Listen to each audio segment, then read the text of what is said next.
Hi everyone, and welcome to your weekly Pick a Card Tarot readings for the week of September 30th. If we haven't met, my name is Sydney, I'm the tarot guy next door, and I use my occult knowledge and intuition to help guide you towards life you want. If you have a question you want to ask the tarot, you'll find information on how to get a private reading below. And if you want to answer those questions for yourself and you don't know how, you'll find information on my beginner's tarot course below as well. I'll be doing 5-card open readings, and here are the decks that I have for you.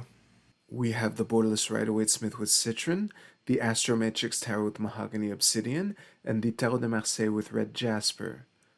We also have 4 different oracle cards to choose from 4 different decks. So go ahead and pick which tarot deck and which oracle card resonate with you the most. It's totally fine if you're drawn to more than one. And as always, you can pause this video if you need more time.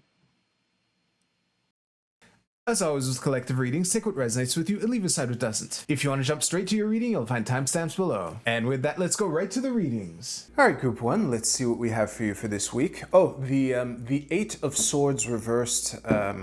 I got a peek at it while shuffling. Might be something, might be nothing. We shall see. So, okay. Okay. Well, this is... I'm getting strong interpersonal vibes, especially with the 4 of Wands and 8 of Coins being the only pips in here. Let me just... This should be pretty good. I'm fairly confident in my pyramid placement. Oh, look at that. All right, I'll see you right now. So the thing that I find so striking about this reading is that, you know, of the non-quartz in the reading, we have a fire card, an earth card, and a water card at the bottom of the deck underpinning everything. And the fire and earth quartz are both reversed, and they're the ones who have their element in the reading proper. And the the water quartz is upright. And although it's major versus minor arcana, elementally, the high priestess is also upright at the bottom of this. So basically, I don't think that there is much value in breaking down individually which court card is. I mean, we have a king and a page, so there's levels of mastery implied there. And we also have, what was the other thing I was going to say? Yeah, whether you're upright or reversed as you are represented in this reading should be fairly straightforward to you as well. So this is looking like, returning to what I was saying, working on how to work together, basically, to make the relationship work. And I say relationship in the sense that, you know, again, we have 3 out of 5 cards who are quartz. And it's looking like there's a goal that is aimed for and a process to reach that goal. And it's looking like 2 of the people represented here. And yeah, it is possible that these are different aspects of one person or whatever, but I'm not reading it that way at all. So if that's you, good luck, I guess. The fact that all 3 of these quartz are kind of driving towards something. And I was also struck by how this axis is upright, you know. So as far as lining, you know, getting all the ducks in a row in order to, you know, get to where you want to go, it's looking promising for that. But, and now this is, I thought of this phrase pretty early on in the staring at these cards process. But, you know, in a lot of movies or groups, actually, there's kind of a doofus character that everyone likes, but no one takes that seriously.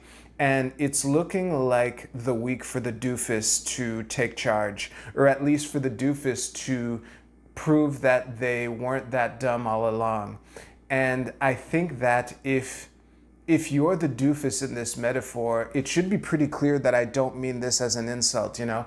And if you're not, then it might be, this would be a good week to take a second look at the person whose opinions you often write off, who seems to be gliding through whatever situation that you are exhausted by, whether it's by, you know, people not listening to you, or whether it's being overwhelmed with all the new shit that you're trying to apply or whatever. Oh, I guess I did break it down court by court. But all that to say, if you're not the doofus in your group, you should take a second look at the doofus in your group to you know, see what kind of hidden wisdom that might actually be useful for you this week. And if you are the doofus in your group, then I guess this is a good week to prove that you were right all along, and maybe you're not so goofy at all, and that maybe there is a method to your madness. So yeah, that's a mic drop. I'm going to end the reading there. Thank you very much for watching. If you liked your reading, please give this video a like, and you can use the timestamps to jump to your Oracle card reading. I'll see you there.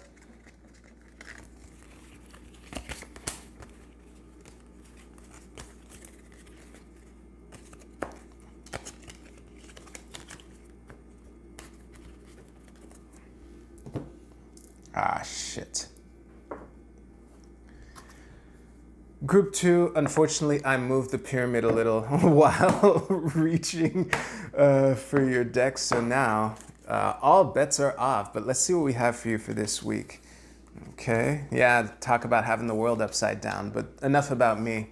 Let me see. Ooh, don't panic. I love temperance in the middle.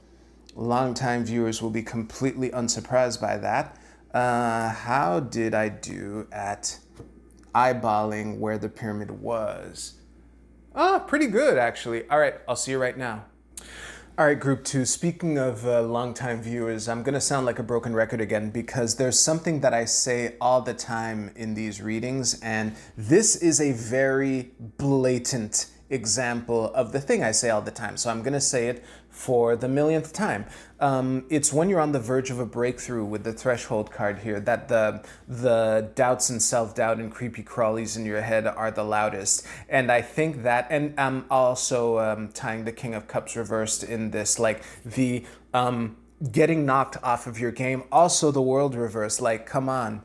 And I think that the invitation here with temperance in the middle here is to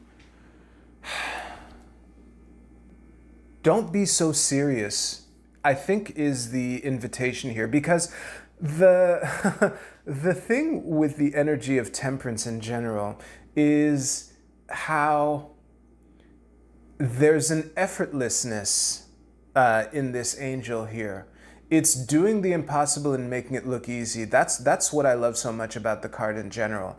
And I think that especially when you're on the verge of something great and all the doubts are creeping up, there we go. That's when, you know, oh, here's another saying. Let's do a greatest hits. In life, you have to care, but not that much. I think caring too much is the obstacle to avoid for you this week. And I think that, wow, that sums up everything so succinctly, including the star reversed at the bottom of the deck. It's going to be difficult for me to make this reading last much longer. But to finish what I was saying, the thing to ease the whatever your inner monologue might be telling you when you're on the verge of doing something that scares you, because going through new cycles, new phases is a scary thing, right? And yeah, to take it lightly and take it in stride. I'm assuming if you're watching this that you're in a situation where you know, even if this week turns out to be a disaster, it can't be that big of a disaster. Like, yeah. And I think that if you take it in stride as much as you can, then that's when you can give yourself enough of a break to tap into the healing that could facilitate the transition and also that you can gain from it. Yeah, if you like this reading, please give this video a like, and you can use the timestamps in the description below to jump to your Oracle card reading. I'll see you there.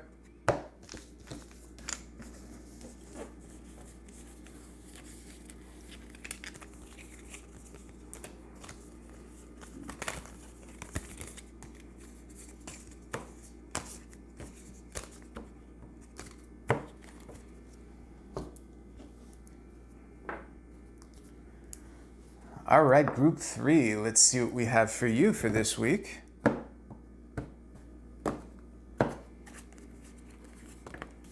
Okay. Wow. Okay, it's all people. I like having the 10 of Cups at the bottom of the deck. God, this... Sorry, I'm I'm just trying to guess how long I'm gonna have to stare at these cards to stitch all of this into one thing. All right, I'll see you right now. That's my problem. All right. I'm punting it because if you are not the King of Wands, it doesn't really matter who else you are in here. It should be pretty clear what the reading has to say to you. And before I continue, remember we all have the entire deck inside of us. Any card can be any gender. That's how I read anyway. So yeah, the thing that leapt out to me like within seconds of pausing was how we have the King of Wands surrounded by majors. And you're like at the literal top of your game. It's basically kind of like getting drafted into the pros. You were like top. Let's go with football. So you're a Heisman Trophy winner, and you just got drafted into the pros. And now all of a sudden you feel like a beginner again, but it's not that you're not good. It's that you're kind of like in a new league, literally. And again, whether you're the king or not, it doesn't really matter who you are. It should be obvious. And I honestly don't care. The other thing that's making me not care who you are if you're not the king is the fact that everyone's looking in this direction. Even the Empress here, sitting all cushy comfortably here, is eyeballing in this direction. The only person who isn't technically looking in this direction is the world here, but she's off in her bubble, so it doesn't really matter. So yeah, this is looking like Training Day or whatever, not the movie, but the first training camp or whatever, and welcoming the new guy into the team, especially with the Ten of Cups at the bottom of the deck. It's very difficult for me to make this reading much longer without feeling like I'm adding fluff. So I'm gonna pause one last time to make sure I didn't leave anything up on the table, and then we'll move on. Give me a second. Nope, this is looking like a really good environment for this situation to be in anyway. Like, if there were, because not all locker rooms are equal, but if this was a toxic locker room, I would expect different cards. So this is looking like a good locker room. So whether you're the new guy or, welcoming the new guy, this is looking like a good week. So yeah, if you like this reading, please give this video a like. And if you don't want to watch me pick up your reading, you can use the timestamps to jump ahead a couple seconds. I'll see you at your Oracle card.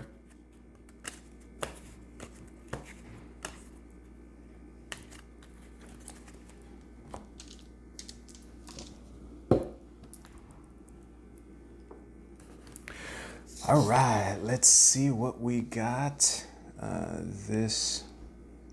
I just recently thought to use the viewfinder that I use for the rest of the whole video to do these. So anyway, let's do it. Group A, your card is Small is Beautiful. This is I Ching hexagram number 62. And the keywords are: find the extraordinary in the ordinary, keep it simple, use discretion, slow down, tend to detail, pay attention. This fits in so well with all three readings. This is, it's very hard for me to elaborate. Holy shit, actually. But I think the child mind, beginner mind is the frame that is being invited here, because the people who are the best at finding wonder in the smallest things are children who've literally never experienced them before. Oh my God, a beach. Oh wow, a moon. That kind of shit. So yeah, you go at it, Group A. Group B, your archetype is the rescuer. Before I move on, I just want to say, actually I'll leave this in frame. The goddess card jumped out twice while I was shuffling this deck. So if you want extra homework, I guess you can give that to yourself. Just wanted to say that. I don't usually do this with Oracle cards, but anyway, the light attribute of the rescuer is: provides strength and support to others in crisis, acts out of love with no expectation of a reward. I wish you could see my face right now. I'll put it that way. Shadow attributes: assumes that the rescued will reciprocate, keeps the rescued one needy. Okay, I don't see much risk of that. If anything, I see the risk of the opposite of that. But to just act out of generosity. And again, giving without expectation of return is so fucking insane. That's the foundation of this very channel. I almost slammed my hand on the table. Anyway, Group C, your card is Azrael, the Angel of Death. You know that I almost never read this. I read the Angel. So I will pause to do that. Yeah, it's the multifaceted aspect. This angel has like, how many arms? I didn't count them. At least 6. And they're all doing different things. There's a book, there's a scrying sphere, there's an eye in one of the hands. So, especially with the halo over it with the wisdom, this is looking like a week where you should anticipate being switching hats a lot. And if that annoys you in your weekly situation, I regret to inform you that, there's more of that this week. Group D, your card is Devotion. This is Saturn in Libra. Oh, Saturn's exalted in Libra, but I'm still going to stare at this. Give me a second. Oh my God, I think the lighting changed. Oh yeah, let me just unlock the exposure. There we go, sorry. So yeah. The bottom image always makes me a little sad, but I'm reading this really literally. The word devotion, I think, sums up very succinctly what this card has to add to the tarot reading I gave you. I think that if you just, find your North Star and just never lose sight of it, or at least try to keep as much focus on whatever your North Star is throughout the week. And of course, it was a cloud. I over panicked. Anyway, I guess this is a good, I'm committed to ending this video. Thank you very much for watching. If you like this video, please give this video a like. I hope you'll have a great week. Take care. I'll see you soon.